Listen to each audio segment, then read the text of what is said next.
CTVA Podcast. Un encuentro único para conocer quiénes están detrás de las propuestas culturales del Complejo Teatral de Buenos Aires. Hola, gracias por poner play. Soy Marcos Mutuberría y este es el CTVA Podcast. Nuevo capítulo hoy con Ingrid Pellicori. Ingrid, hola. Hola, ¿qué tal? ¿Cómo va? Bien, muy bien. Muy linda voz, muy radial. Alguna Sí. vez te lo han dicho, seguro. Bueno, actriz reconocida, ahora vamos a hablar de una trayectoria de 40 años, decíamos, Sí, fuera de aire. Así es. Increíble. Y además licenciada en psicología. A mí me interesa esta parte. ¿Por qué estudiaste esto? A ver, ¿cómo lo explico? Yo vengo de una familia de actores y yo no pensé que iba a ser actriz. La verdad que no.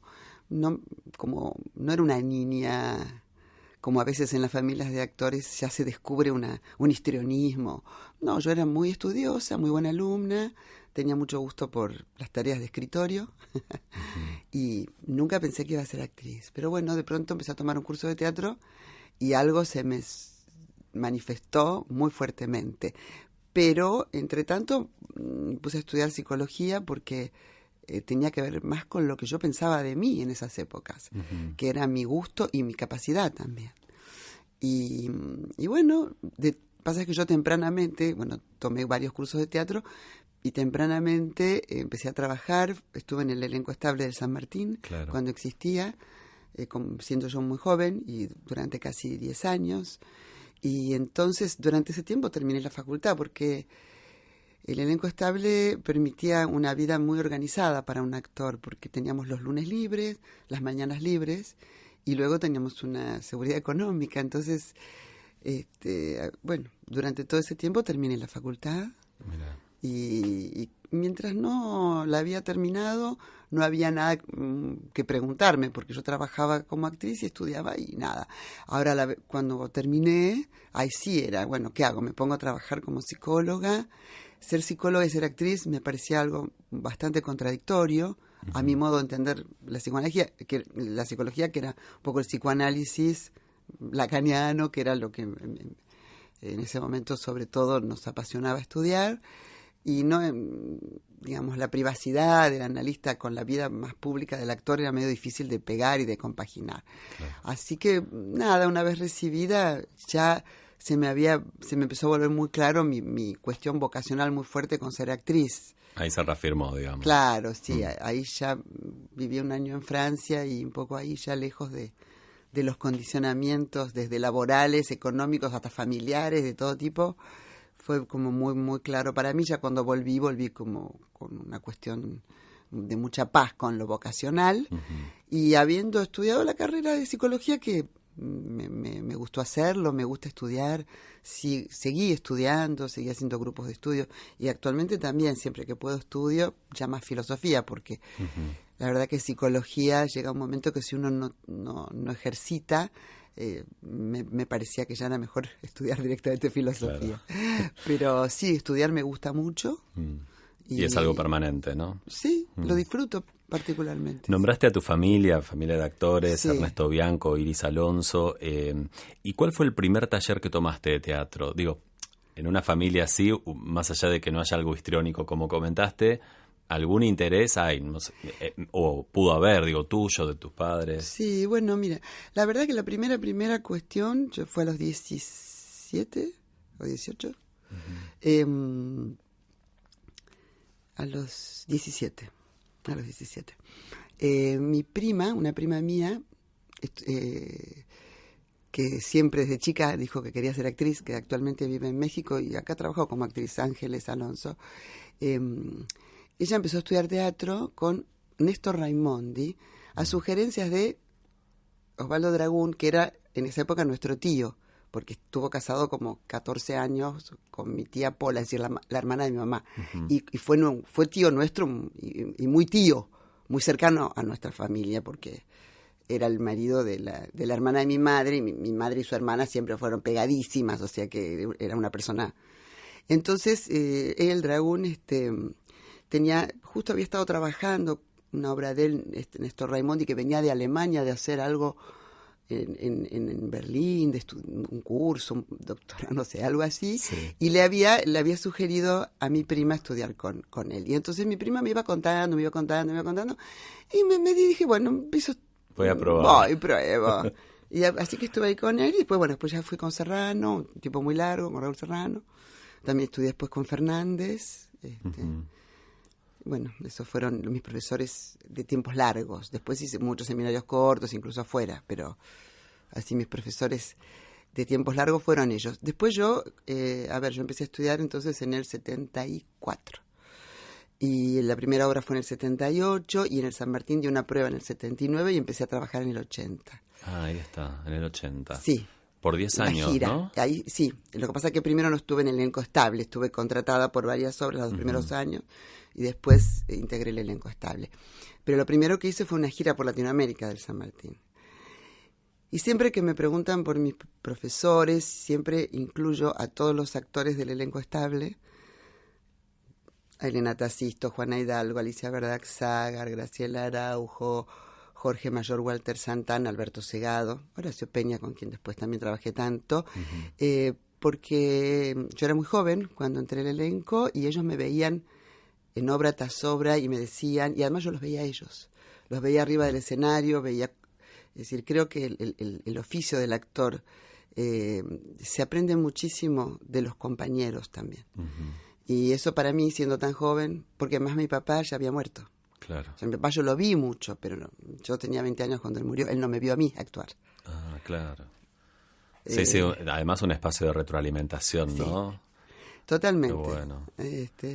Así que sí, les debo muchísimo a todos ellos. No solo en sus capacidades y su dedicación como actores, sino en toda su conducta, en su manera de entender la profesión, en un montón de cosas. ¿Y cómo inició ese interés por integrar el San Martín, ¿no? En el elenco del San Martín. Fue conflictivo porque en realidad yo no tenía ese interés en principio. Ajá. La primera prueba fue... el elenco estable necesitaba gente más joven y la primera prueba no fue abierta, fue llamada. Y a mí me convocaron, porque yo había hecho una primera experiencia mía independiente, una obra que se llamaba Vos y tus nubes, en el Teatro Ecos, que ya no existe más, ahí en diagonal al Café Los Angelitos. Y bueno, me habían visto ahí y me convocaron para esa prueba. Y yo, estoy hablando, me convocaron, sí, al principio del 79. Mi papá había muerto en el 77, en octubre, sobre finales, era muy reciente, y mi papá había trabajado, su última obra fue El Cirano, en el San Martín, y a mí me resultaba un lugar... Yo además estaba muy dudosa de si quería ser actriz, entonces no tenía ganas de ningún tipo de exposición fuerte, ni de ninguna... Quería hacer mi camino como lo hacen todos, Claro. con todas sus dudas y sus, qué sé yo, vacilaciones, y sus errores, y sus debilidades de entrada, todo. Y entonces me llamaron para dar esa audición. Y yo en principio dije, bueno, está bien, qué sé yo, me preparo, después veo.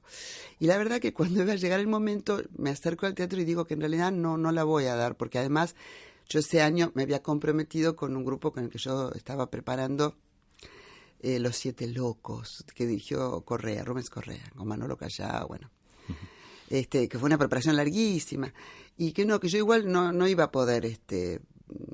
nada, no quería, que se ve que me daba un miedo bárbaro.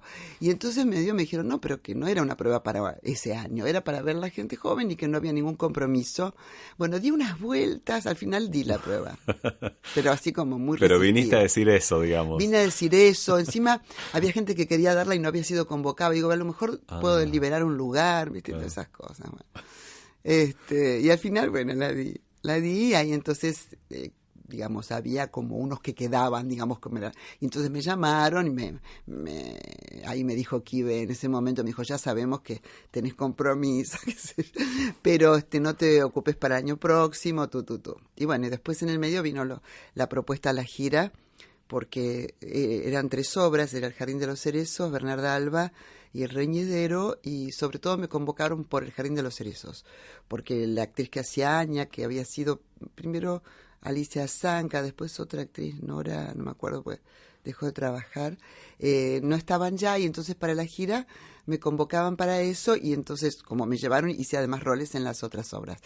Y bueno, eso también lo pensé un montón, porque eso significó dejar esa obra para la que yo, Claro. para Los Siete Locos, porque en realidad llevó muchísimo tiempo, que arrancamos de la novela, había que hacer la adaptación y todo, y yo me fui. Después igual, cuando volví, todavía pude hacerla, porque la actriz que me cubrió a mí se fue y pude estar en Los Siete Locos. Pero, y además cuando asumí lo de la gira, agarré la asistencia, bueno. Pero fue todo como así, toda la entrada fue medio con mucha duda, que sí, que no, con culpa, con que no. Además era en plena dictadura, era un lugar oficial. Claro. Era como sí, muchos sentidos encontrados, ¿no? Había Sí. mucha, no era simple para mí, desde la cuestión familiar, desde mi papá, desde mi necesidad de hacer las cosas lentamente. Yo cuando se murió mi papá estaba haciendo mis primeros pasos y a mí se me vino encima la prensa y yo no quería dar una nota porque no sentía que tuviera nada que decir en ese momento. Y la verdad que bueno, fue como armarme como la posibilidad de hacer las cosas al ritmo que yo necesitara y del modo y en los lugares que yo necesitara. Pero eso fue un poco difícil por cómo se dieron las cosas. Y bueno, en el caso del San Martín, sumado a la cuestión política y al hecho de ser un teatro oficial en un momento de dictadura, la gira lo mismo. Finalmente representábamos a la Argentina en plena dictadura, nos recibían en las embajadas de afuera, tuvimos temas con el exilio. O sea, yo tenía 23 años. Sí. La persona que me seguía en edad me llevaba como 15 en el elenco. O sea, era la más chica. Sí, en las giras era lejos la más chica, la única tan claro. chica incluso. Claro. Mirá vos. Y en estos años de experiencia fuera y dentro de San Martín, digo, si tuviésemos que pensar ahora en un mapeo imaginario, algún momento especial que rescates por algo en particular, ¿qué nos contarías? Bueno, el ingresar al elenco estable sin duda fue algo que me marcó. Y también el fin del elenco estable. Porque bueno, era como una situación hiperprotegida, pero también que tenía sus límites. Y entonces, bueno, fue poder hacer otro tipo, necesitar hacer otras cosas. Desde televisión, que yo había resistido muchísimo. También seguí resistiendo siempre, pero ahí hubo unos años que hice más televisión. Hasta, bueno, empezar a hacer otro tipo de circuitos y también mucho teatro independiente, claro, que hice muchísimo después, digamos, gestionar proyectos, juntarme con personas, un poco como había sido al principio de todo, solo que con otras capacidades de decisión y otra experiencia, ¿no? Leí varias notas tuyas donde, bueno, digamos, percibí que tu lenguaje es el teatro, pero que así todo, el cine y la televisión son parte de tu vida. ¿Los vivís como momentos complementarios o cómo van sincronizándose? No, es decir, a mí me gusta hacer teatro, pero como en los otros lugares también se trata de actuar y actuar es lo que me gusta. Claro. Sí, lo que no me gusta es la mecánica, las esperas, la fragmentación y muchas veces también los materiales, que el teatro permite materiales más complejos, más audaces desde lo estilístico, desde lo temático, con más posibilidades de ensayo, de elaboración, y toda esa es la parte que me gusta mucho. De todas maneras, lo otro sí es actuar también, a veces estirarse a la pileta, y también es parte de la circulación de la profesión, ¿no? Bueno, en este año estás en uno, pero hay dos proyectos en los que estuviste involucrada: la reunificación de las dos Coreas, sí, dirigida por Elena Tritek, de Joel Pomerat, y Cae la Noche Tropical, de Manuel Puig, bueno, ahora con la dirección de Pablo Messiés, y con Leonor Manso y Fernanda Grassi. Excelente espectáculo que le gusta a todo el mundo, pero a mí me fascina la construcción del personaje de Lucy. ¿Cómo fue eso? Porque Lucy es una señora muy grande, ¿no? Claro, sí. Bueno, yo no iba a hacer esto en primer término, eran como actrices las primeras opciones de un poquito mayores que yo, por lo menos de 15 años, que tampoco es la edad del personaje, pero por lo menos hay algo más. Y bueno, tuvo que ser para mí, felizmente, porque estoy feliz de hacerlo. Además, la amo a Leonor, soy su amiga y me encanta, la admiro y es un placer trabajar con ella. Pero por supuesto era un tema de que yo tenía que dar 80 y pico, y bueno, a mí me gusta, casi siempre lo que más me gusta es lo que más está alejado de mí, lo que más es un desafío es lo que más me entusiasma, porque es como donde la imaginación más se puede desplegar y donde la observación de otras conductas y este juego de ser actor, ¿no? De observar y de asumir esa como visión del mundo que es un personaje o una edad o una... Entonces, bueno, se construye así, entre lo que uno imagina, lo que observó, lo que recuerda y lo que sin querer uno ha tomado, en mi caso, de mis abuelas, claro, o de otras personas que he visto. Aparecen, ¿no?, esas cosas. Por supuesto. Sí, sí. Pero por supuesto también el trabajo con el director y con, en este caso, Lucas Condró, que se ocupó de lo corporal, concretamente, de nuestras, bueno, de ir buscando esos modos de caminar, de sentarse, en mi caso de no usar mucho las manos, pues yo soy bastante de usar las manos, y la obra era como jugar, como mi personaje tiene a cargo extensos relatos, sí, entonces era interesante que hablara rápido. Y hay algunas personas mayores que son habladoras y que hablan sí, rápido. Yo jugaba con una cosa que le he observado a mi abuela, que hablaba y se quedaba como sin aire, y seguía hablando aún sin aire, como sí, que la voz se le iba ahogando, pero contraponerlo con una gran lentitud en los movimientos, ya sea tanto en las caminatas como lentitud o hasta quietud, ¿no? Uh-huh. Tanto de los brazos, de las manos.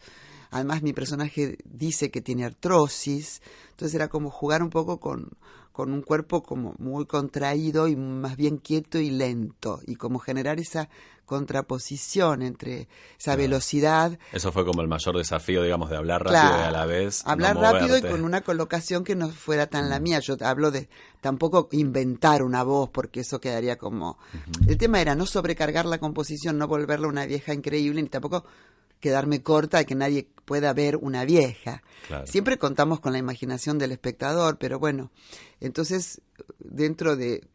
Porque la gracia para mí de componer es que la composición sea sutil. Entonces, la idea era simplemente que la voz esté como más abajo, como más grave, como un poco más... Y que de pronto tuviera unas subidas y unas bajadas, como una cosa como más... Nada, ir buscando porque hablo mucho en la obra, sí. Entonces... Y mientras hablas mucho, el personaje de Leonor hace cosas... Las dos van haciendo cosas también, exacto, ¿no? Ese hablar. Sí, por supuesto, porque todo mi hablar está dedicado a ella, es para... Uh-huh. Contarle, para compartirlo y también para sacarla de su tristeza, porque ella viene con un drama, perdió una hija, uh-huh. Y yo también con mis relatos, que era un poco lo de Puig. Puig se refugiaba en la ficción. Hay siempre una hipótesis en Puig, también lo está en El beso de la mujer araña, que se cuenta en películas, de la ficción como un lugar como un refugio, como un lugar que te salva.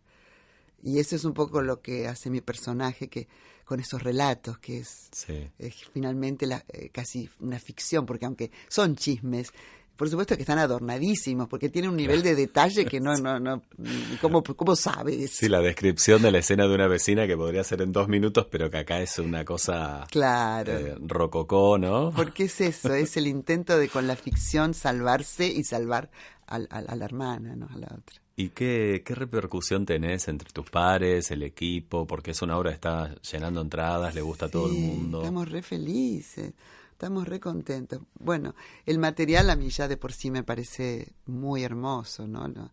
Toda la literatura de Puig y me parece que hay una observación de lo humano tan aguda y tan amorosa y también con humor, pero de un humor que no es de burla, sino de piedad, ¿no? Y nos reconocemos en eso, y entonces es un placer decir esos textos, ponerle el cuerpo, y más aún cuando pasa lo que pasa con el público. Nosotros notamos, lo decimos siempre, en el aplauso, que es un aplauso no solo de público que piensa que es bueno lo que vio, sino de haberlo pasado bien. Es un aplauso como de agradecimiento, es un aplauso así como muy, muy de eso, de haber pasado por una linda experiencia. Claro. Y eso nos encanta que pase. Sí, además una historia anclada en los 80, pero que uno ve la obra hoy y dice, esto me hace acordar a mi abuela, esto me hace acordar a mi mamá, esto lo tengo de una tía. Resuena Sí, todo. resuena Incluso las permanentemente. referencias a la Argentina, a la inflación, a los problemas del país, que bueno, Es muy aquí actual. estamos. ¿Cuáles son tus inquietudes para llevar a escena? ¿Qué cosas te quedaron pendientes en esta historia inmensa que un poco contamos? No, así pendiente no, qué sé yo, me gusta, siempre tengo proyectos y siempre estamos preparando cosas, pero no es que tenga así pendiente, depende de las personas y de cómo se armen y de los momentos, me importa como la totalidad, no es que, quiero hacer tal obra, quiero hacer tal rol, porque la mejor obra o el mejor rol en una circunstancia que no es feliz o que no son las personas con las cuales emprender ese viaje, pierde un poco la gracia. Entonces me importa como la totalidad de las experiencias, por eso como que las voy evaluando a medida que vienen, ¿no? No las tengo así como encarpetadas. Pero para el año que viene hay algún proyecto y... Sí, ¿Estás pensando en algo? estamos con un proyecto que en un momento pareció que se iba a hacer acá, pero al final no, que es un trabajo con Osmar Núñez y dirigido por Manolo Yedvamni sobre Agamenón, la primera parte de la Orestiada. Qué bueno. Sí, así que estamos con eso y bueno. Bueno, Ingrid, muchas gracias por esta charla. Por favor, un gusto. Y gracias a ustedes por poner play. Nos pueden escuchar en Spotify, en iBooks, en iTunes y gracias por estar ahí. Hasta la próxima. Si te gustó este podcast, compartilo en tus redes sociales. Quizás a alguien más le puede interesar. Búscanos en www.complejoteatral.gov.ar o en las redes sociales del Complejo Teatral de Buenos Aires. Si nos estás escuchando en iVoox, dale un me gusta y deja tu comentario. Si estás en Apple Podcast o iTunes, podés calificarnos con estrellitas. Sugerinos lo que quieras en nuestra casilla de correo podcast@complejoteatral.gov.ar o a través de nuestras redes sociales.